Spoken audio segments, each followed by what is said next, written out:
रामटेक महामार्गावर संतापाचा उद्रेक. हिमांशू मृत्यू प्रकरणी सदोष मनुष्यवधाचा गुन्हा. स्थानिक नेत्याला पोलिसांनी घेतले ताब्यात. 28 वर्षीय हिमांशू पटले याच्या बुधवारी अपघाती मृत्यूनंतर रामटेक राष्ट्रीय महामार्गावर घटनेच्या रात्री नागरिकांचा संताप अनावर झाला होता. अपघातानंतर संतप्त नातेवाईकांनी चक्काजाम करून मध्यरात्रीपर्यंत हिमांशूच्या मृतदेहाला प्रशासनाला हात लावू न दिल्याने घटनास्थळापासून महामार्गावर दोन्ही बाजूंनी अवजड वाहनांच्या कित्येक किलोमीटरपर्यंत लांबच लांब रांगा लागल्या होत्या.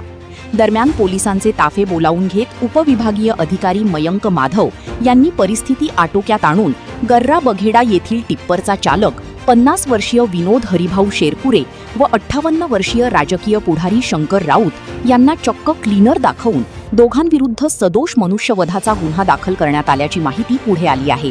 तर स्वतःच्या वाढदिवसाच्या कार्यक्रमात असलेल्या प्रभावशाली नेत्याला रात्री उशिरापर्यंत ताब्यात घेतल्याने पोलिसांनी कायदा सुव्यवस्था राखली खरी, मात्र चौकशीत झालेली ही चूक पुढे पोलीस खात्याच्याच अंगलोट येणार असल्याची चर्चा कायदेतज्ञांच्या वर्तुळात रंगली आहे. तर यावर राऊत कुटुंबियांनी आपली प्रतिक्रिया व्यक्त करताना, माझे वडील त्या गाडीचे मालक किंवा क्लीनर नाही. दुर्दैवाने गाडीचे चालक आणि मालक परिचयाचे असल्याने आणि बाबांची राजकीय पार्श्वभूमी असल्याने प्रशासनाला सहकार्य म्हणून चालकाला गाडीसह पोलिसांच्या स्वाधीन होण्याच्या सूचना केल्या. मात्र पोलिसांनी माझ्या वडिलांना चक्क टिप्परचा क्लीनर दाखवून सह आरोपी केले आहे. त्यामुळे चौकशी व्हावी, पण चुकीची नाही, अशी भावना राऊत यांच्या मुलाने व्यक्त केली आहे. तर सदर घटनेत हिमांशूचा मृतदेह 8 तास पहाटे 3 वाजेपर्यंत महामार्गावरच पडून होता. त्यामुळे पोलिसांची चांगलीच तारांबळ उडाली होती.